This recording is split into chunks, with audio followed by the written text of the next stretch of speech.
Baik, Assalamualaikum warahmatullahi wabarakatuh.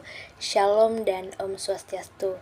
Perkenalkan, nama saya Delawati Apulembang dengan NIM A321230085. Saya dari kelas C. Di sini saya akan menjelaskan mengenai materi sistem peradilan, yaitu kewajiban dan wewenang. Menurut Undang-Undang Dasar 1945, kewajiban dan wewenang Mahkamah Konstitusi itu adalah: yang pertama, berwenang mengadili pada tingkat pertama dan terakhir yang putusannya bersifat final dan menguji undang-undang terhadap Undang-Undang Dasar, memutus sengketa kewenangan lembaga negara yang kewenangannya diberikan oleh Undang-Undang Dasar 1945, memutus pembubaran partai politik, dan memutus perselisihan tentang hasil pemilihan umum. Kemudian yang kedua, wajib memberi putusan atas pendapat Dewan Perwakilan Rakyat mengenai dugaan pelanggaran oleh Presiden atau Wakil Presiden menurut Undang-Undang Dasar 1945. Kemudian, Ketua Mahkamah Konstitusi dipilih dari dan oleh Hakim Konstitusi untuk masa jabatan 2 tahun 6 bulan. Kemudian Mahkamah Konstitusi mempunyai 9 Hakim Konstitusi yang ditetapkan oleh Presiden, dan Hakim Konstitusi diajukan masing-masing 3 orang oleh Mahkamah Agung, 3 orang oleh Dewan Perwakilan Rakyat, dan 3 orang oleh Presiden. Masa jabatan Hakim Konstitusi adalah 5 tahun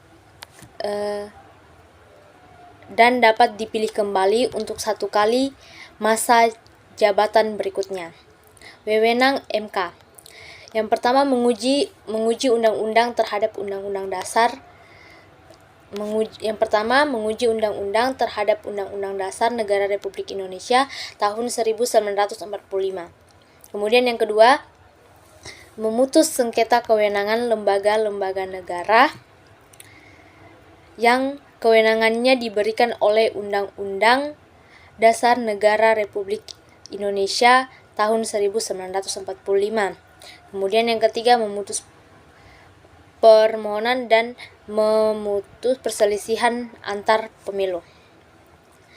Jadi, materi yang selanjutnya, lembaga yang diatur oleh Undang-Undang Dasar. Yang pertama itu ada MPR, ada DPR, ada DPD, Presiden dan Wakil Presiden, MA, MK, BPK, KY, dan Bank Sentral Bank Indonesia. Pengadilan Agama. Pengadilan Agama merupakan sebuah lembaga peradilan di lingkungan peradilan agama yang berkedudukan di ibu kota, kabupaten, atau kota. Sebagai pengadilan tingkat pertama, pengadilan agama memiliki tugas dan wewenang untuk memeriksa, memutus, dan menyelesaikan perkara-perkara antara orang-orang yang beragama Islam di bidang yang pertama itu perkawinan, kemudian warisan, wasiat, dan hibah, dan dilakukan berdasarkan hukum Islam. Kemudian wakaf dan sadakaf, kemudian ekonomi syariah. Peradilan militer. Pengadilan Militer Tinggi merupakan badan pemeriksa kekuasaan peradilan di bawah Mahkamah Agung di lingkungan militer yang bertugas untuk memeriksa dan memutus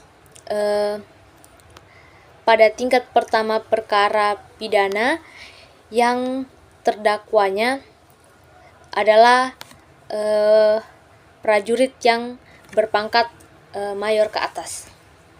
Kemudian Pengadilan Tata Usaha. Pengadilan Tata Usaha merupakan sebuah lembaga peradilan di lingkungan peradilan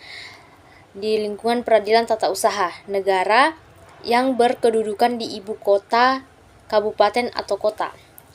Sebagai pengadilan tingkat pertama, Pengadilan Tata Usaha Negara berfungsi untuk memeriksa, memutus, dan menyelesaikan sengketa tata usaha negara. Beberapa perkara yang dapat ditangani oleh PT UN antara lain yaitu yang pertama pertahunan, kemudian